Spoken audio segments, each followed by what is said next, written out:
لا يتمنى أن يكتب له في يوم 1000 حسنة أو تحط عنه 1000 خطيئة. والله أجزم من كل واحد منا عاقل يتمنى أن يكتب له في يوم 1000 حسنة أو تحط عنه 1000 خطيئة. كلنا يتمنى يا أخوان 1000. وترى العمل يسير بسيط جدا.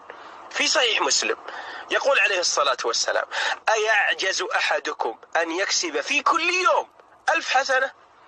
سأل سائل من الصحابة: كيف يكسب يا رسول الله 1000 حسنة؟ قال: يسبح 100 تسبيحة فيكتب له 1000 حسنة أو يحط عنه 1000 خطيئة. يعني تقول سبحان الله 100 مرة يكتب لك 1000 حسنة أو يحط عنك 1000 خطيئة. طب لو قلت 200، لو قلت 300، فضل الله واسع سبحانه وتعالى. طيب لو دليت على هذا الخير الدال على الخير كفاعله، كل ما قال